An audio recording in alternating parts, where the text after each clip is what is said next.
Hello everyone. A warm welcome to you all to this special series organized by the Indian Sociological Society. I thank the society and its president, Professor Maitri Chaudhary, for giving me the opportunity to lead this conversation. I am happy to introduce our distinguished guest, Professor S.M. Dahiwale. Professor Dahiwale is a retired professor. Beyond academics, he has also written a number of articles for newspapers and periodicals in both Marathi and English. Professor Dahiwale brings incredible practical experience to the table. He served as an external expert member of Maharashtra Backward Classes Commission for 7 years. Internationally, he received the Canadian Studies Faculty Research Award in 2005. He was also nominated as a member of the scientific community for intellectual capital and management at the Institute for Advanced Studies in Basic Sciences in Zanjan, Iran from 2010 to 2013. He is a sought-after speaker who has delivered multiple lectures across India on subjects ranging from sociological theory, the history of Hinduism, and the criteria of backwardness. Finally, I am excited to share that we are looking forward to his forthcoming book titled The Dialectics of Brahminism and Un-Brahminism, Historical Probings. I welcome you, Professor Dahiwale. It is indeed an honor to have you with us for this conversation. So to begin with our first question, Professor Dahiwale, your career has been deeply rooted in sociology. Can you take us back to the beginning? What initially drew you to the discipline of sociology and who motivated you to choose it as your teaching career? In fact, I cannot name any person for my motivation, but the very ideology of Dr. Babasaheb Ambedkar that has motivated me to join the teaching profession and become a writer. I had my college education at Milind College, Aurangabad, the institution which was founded by Babasaheb Ambedkar. While doing my graduation, right from pre-university in those days, 3-year degree course, 4 years, I was in that college. While studying, I read several books and articles written by Babasaheb Ambedkar and his biography as well. While reading, I had a feeling that Babasaheb, who in very odd condition could become a rich scholar, great scholar, and social revolutionary. And then I imagine myself, well, what can I do if I follow Babasaheb? Then I can become at least a small man in the field of scholarship in sociology, as a writer, as a lecturer. That was my idea, and then I pursued this profession. I must add here, at early age, when I was 10 years old, I was present along with my father at the 2-day embracing ceremony of Buddhism held at Nagpur on 14th and 15th October 1956. So since my childhood, I was very much oriented to Babasaheb, his philosophy and his ideology. That made me to become a professor and writer in the field of sociology. You know, in recent times, public sociology is increasingly visible, often associated with Michael Burawe. However, your writings and interventions through popular media, both in English as well as Marathi, suggest you have been a public sociologist for a quite long time. Even after retirement, you actively contribute articles to dailies and popular journals to bring about awareness. Do you believe that sociologists are ethically bound to not only create new knowledge but also intervene in all possible public spaces to bring about social change? Uh, True that I have been a public sociologist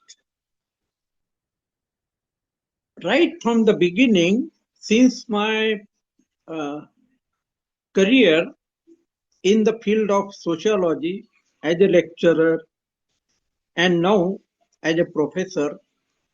I maintained my uh, career as a public sociologist uh, in several ways. I delivered number of speeches. I wrote number of articles on the issues which are, say, public concern. And I have a feeling that the scholars and intellectuals must have concertizing approach to educate the general masses as well as scholars. I must mention some of the issues which I took up, and those are very critical at this moment. Uh, Today, we are talking of caste census.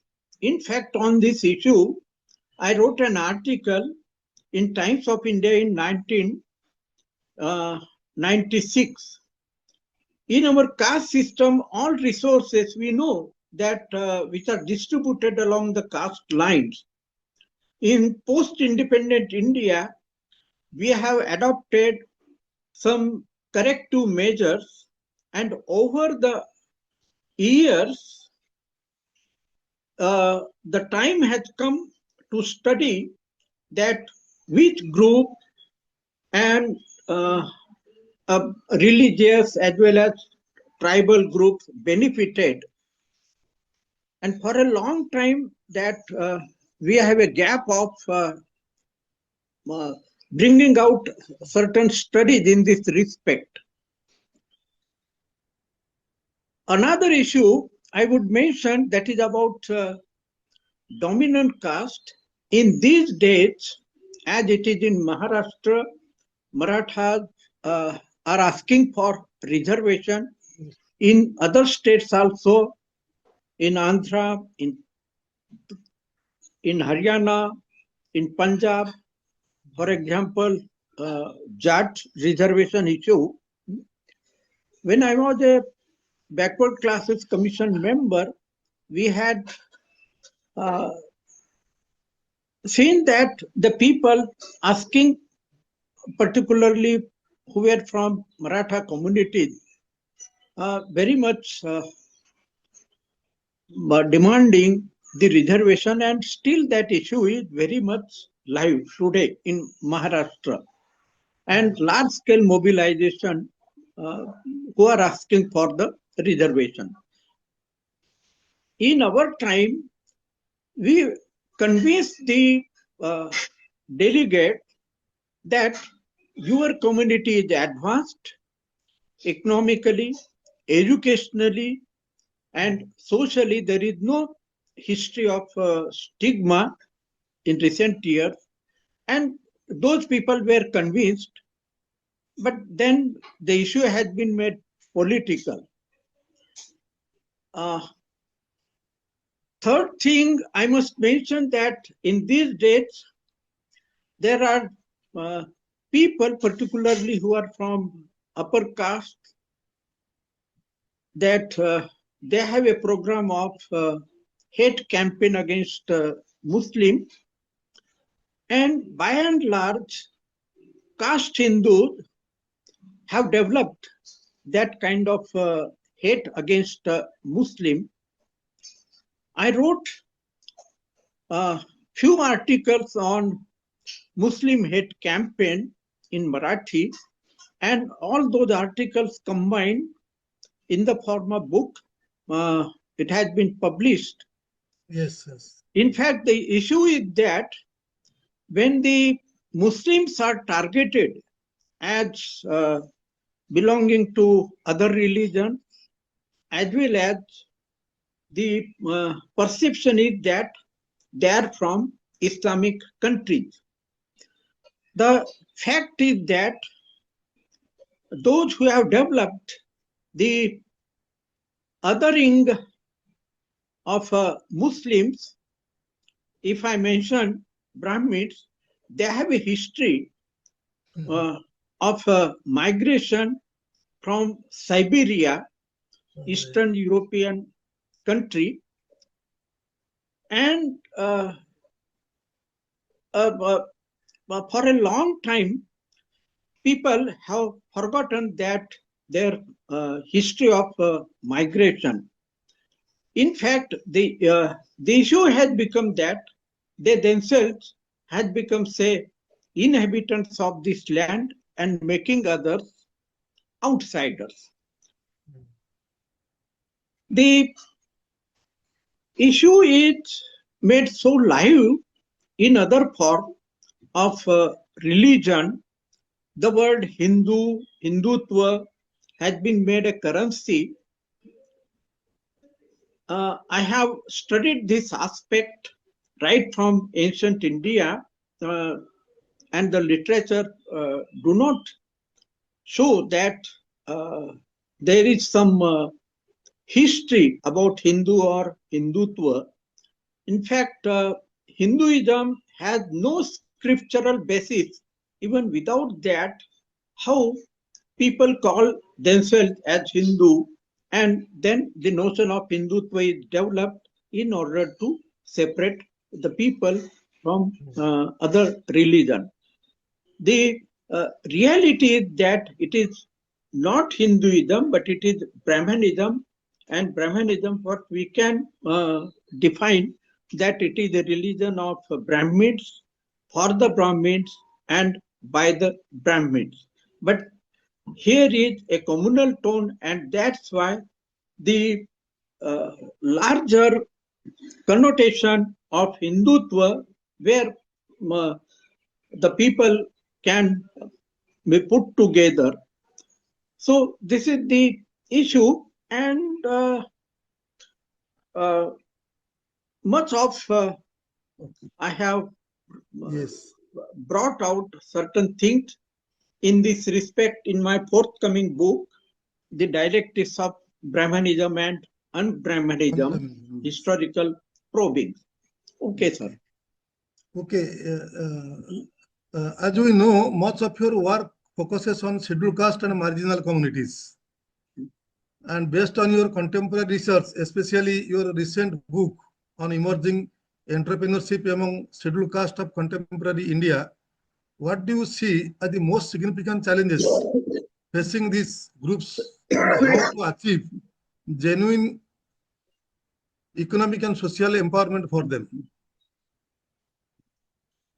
It's true that much of work in English as well as in regional language I have published on scheduled castes, but the issue which I have taken in my writing is that of voluntarism, coming up by themselves for self-employment, and we can call lower level of entrepreneurship, and similar issues which I have undertaken for Canadian studies, that was on Aboriginal entrepreneurship. Yes, yes, so, I know. The question is, why should these people move towards self-improvement through undertaking such kind of entrepreneurial programs? Today, we see that under the age of privatization, the issue of reservation in public sector institutions has been relegated. So we cannot depend on a syndrome of reservation. Okay, that will remain to certain extent, but we have to find out substitutes, and the best substitute is that of, say, founding own enterprising institutions, educational institutions, and a considerable class has emerged from this section, the scheduled caste section, who remain beneficiaries. So it is their responsibility to come forward and to create their own institutions. And in this respect, the steps have been taken up, particularly in Maharashtra, Vidarbha region. That number of educational institutions have been founded by these people. And recently, in the last decades or so, Dr. Milind Kamble from Pune itself had set up the Chamber of Commerce, particularly belonging to this scheduled caste section. And this has given a message that these people are not the job seekers only, but they are the job givers. Okay. So this is necessary. Yeah. Okay. And we know your scholarship on non-Brahmin perspective, it is very well received. How did this perspective help you and the social scientists at large to develop alternative subaltern methodologies? Or to put it somewhat differently, how do you believe it challenges or reshapes the conventional sociological understanding of stratification and mobility in India? To that, one book on non-Brahmin perspective, well received. Later on, over 2.5 decades, I reworked on this theme and came to know that non-Brahminism has a history of hardly 2 decades, and that is only in 2 states. Karvi state in Maharashtra, what we call today Kolhapur region of Shahu Chhatrapati, and Madras Presidency in the 1920s. So non-Brahminism is very much limited to these 2 states.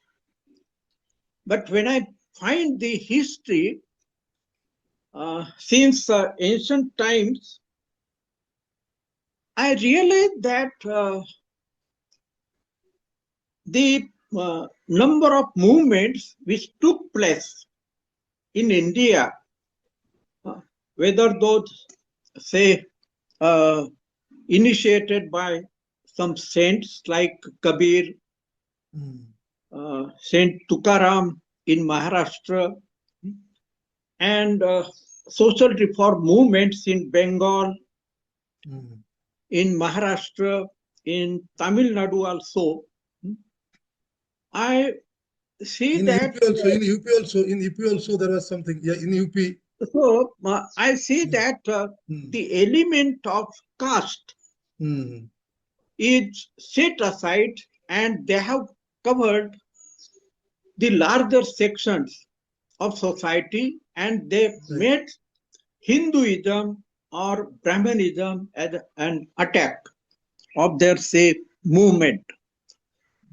That's why this new title, which is forthcoming, which I have shifted from non-Brahmin to un-Brahmanism. And this is ideological rather than communal, I would say. Yes, sir. Okay. So you have been a popular teacher known for the discipline, with many scholars vouching for your dedication towards teaching, research, and more importantly, towards disciplining young minds toward the path of knowledge seeking. Could you have your views on this philosophy of teaching and mentorship? Uh, Whether I would call myself popular teacher, it's a little bit embarrassing, but I would say that I was a devoted teacher. No, you are Uh, popular too. Hmm. yeah, devoted teacher, and very much committed to my teaching and research profession. In the profession, particularly in sociology department of Savitribai Phule, Pune University, we have certain limitations in our profession, and those limitations are those of curriculum, standard pattern of examination, and the issues come up day to day which are critical, and those cannot be addressed through curriculum. So while teaching, I was allowing the students to be interactive with the current issues, and I had a feeling that we must allow dissent so far as our curriculum, ideas, and the perspective. So that helped me encouraging the students to new ideas, to new perspective. That way, I must mention my student, Dr. Sampat Kale, who is working in Tata Institute of Social Sciences, and his study on conscientization has been published by Routledge. Another example I would give of Santosh Sable, who is in, say, Indian Institute of Education, Pune itself. Both students belong to Marathi medium. I encourage them, persuade them, and successfully they become very good teacher, and their publication is the evidence what they have become. In the history of sociology department, there is no history that the students have reached to the level of that publication which Sampat Kale has achieved. We have a long history of, say, producing PhD, MPhil students, but so far as reviewed publication is concerned, that way the department remained very much behind. Though department is known of scholars like Iravati Karve, Professor Dhanagre Damle. Pune University has always had a unique student dichotomy. On one hand, it was cosmopolitan, attracting students from across the country and even from Southeast Asia. And the other, it saw many students from, as you mentioned, from many mafsal and peripheral areas. They also came for higher studies. You are And very right.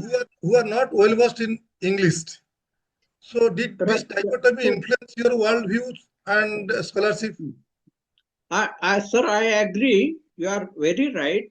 The department has a very old history since Iravati Karve's times, and very much known. And that's why department was attracting the students across India and from South Asian countries. And so we had mixed components of students in terms of language as well as their background. That was very interesting to learn the students amongst themselves, particularly those who were, say, from Maharashtra. And that is why we didn't have the problem of communication, very medium of instruction was English that we maintained, but simultaneously we allowed the students to write their answer books in Marathi. We allowed the students to raise the questions in their Marathi language. Though component of other state students was very good in their understanding and background, especially I must mention Bengali students, Northeastern students, Uriya students. For example, Anurekhachari, who is in, say, Right. Central University, Hyderabad. Hyderabad. Some students definitely were there, but we encourage the components from Maharashtra, as I mentioned just now, the example of Sampat Kale and the students, they came up, they proved. Even I allowed the students, particularly for MPhil research, to write their dissertation in Marathi. So that did not come in their way. Language did not come in their way in communication and in their, say, writing and presentation. True that certain issues were there, but we resolved in our faculty meeting. Okay. Is there a research question or project that you feel remains incomplete, or still you are actively thinking about that today, or you are working on it?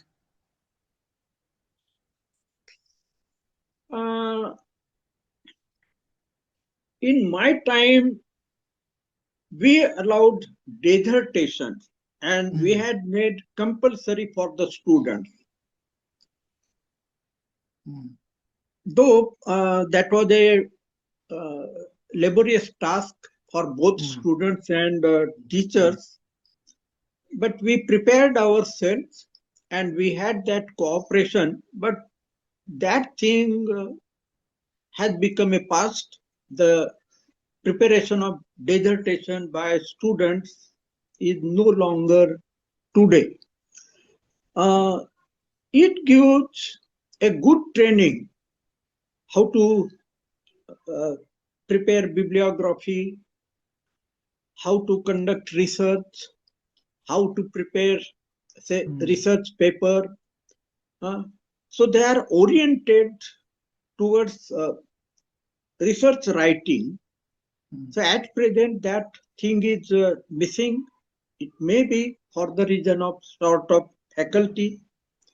Under such insufficient condition of faculty, it is very difficult to expect to carry on the department with all these responsibilities. So what are your present endeavors, and how do you visualize the Indian Sociological Society and other professional bodies taking sociology forward towards a just and equitable society that promises self-worth and dignity? You know, the present status of Indian Sociological Society, for some years, I was raising the issue that the positions such as president, secretary, managing committee member, editor of sociological bulletin, the advisory editing body for sociological bulletin, these are important positions. And at present, there are no standard criteria that who should become president, secretary, or editor of Sociological Bulletin, Right. and democratically the decisions are taken. And that is why when we assess certain things on the line of research, and particularly review level of research, somewhere I have a feeling that we have gone down, and here we have to take care with precaution, and that precaution is we must evolve certain standard in order Right. to eliminate undesirable things. Now, the issue is that of when we go to our professional friends in a meeting like All India Sociological Conferences, research committees, and delivering scholarly lectures, I find there is a gap between the current issues and what our profession deals with the issues. Right. Right. Right. So we are facing the issues of growing religiosity, particularly Hindutva, growing violence, caste violence, communal violence, and crime rate day by day that has increased. Domestic violence, violence against women, and to the extent of, say, children of the age 3 years, 4 years. What are we doing? To what extent that we, as sociologists, reflect on these critical issues, I find we are deficient. Okay. Sir, you have had an illustrious academic career, culminating heading the department at Pune University. And I believe you faced considerable challenges and resistance to reach this pinnacle. Would you share some light on your professional trajectory? Oh, what we are facing, the critical issues in society, similar type of issues of caste biases, regional biases, I have noticed while working in the Department of Sociology of Pune University.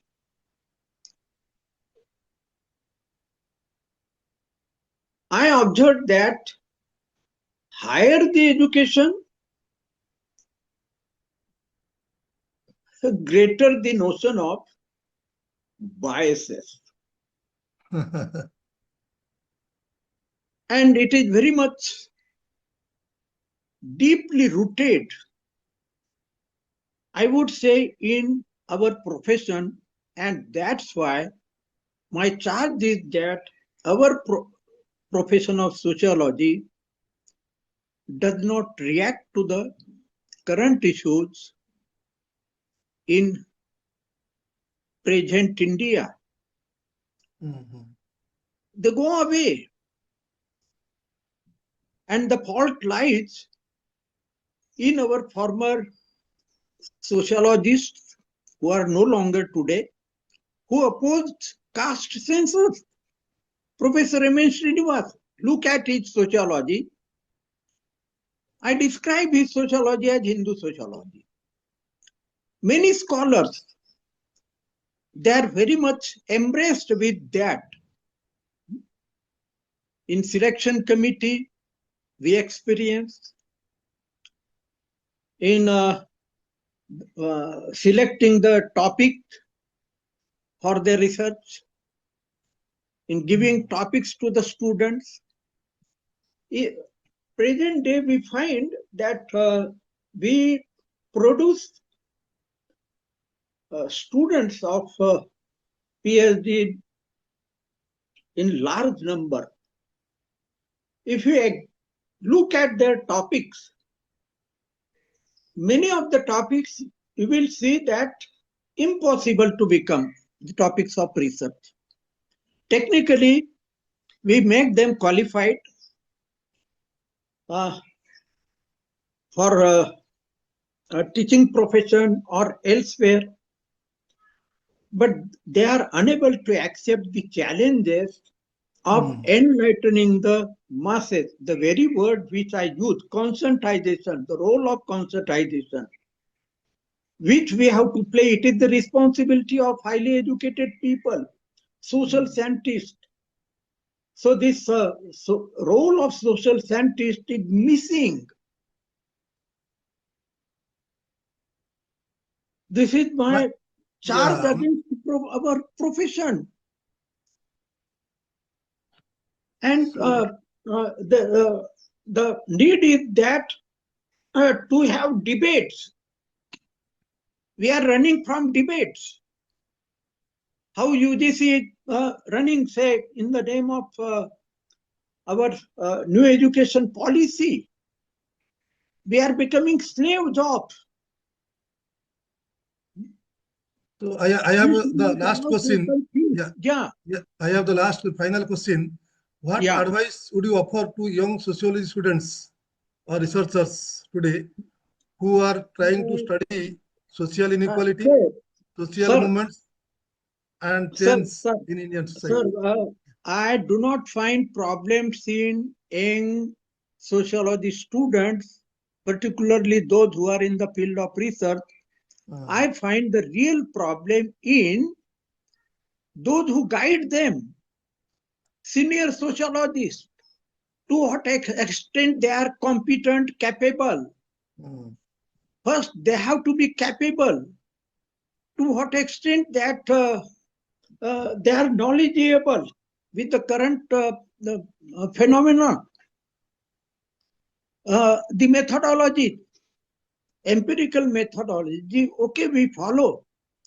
But the serious issue is that in empirical methodology, we study the present facts. What are the roots of the present facts? We do not go into the roots. The roots are somewhere in history. Here we are lagging behind, and that's why I have shifted from sociology to social history. The roots of present crisis are in social history, and the social history which remained untouched. It is misguided. Our social history is entirely misguided. Okay. Thank you, Professor Dahiwale, for sparing your valuable time. It was indeed a pleasure having this insightful conversation with you. For conducting my interview and share my personal views. It may or may not like to some of our friends, but I tried at my level. Thank you so much, Professor Mohanty. Thank you, sir. Thank you. Thank you.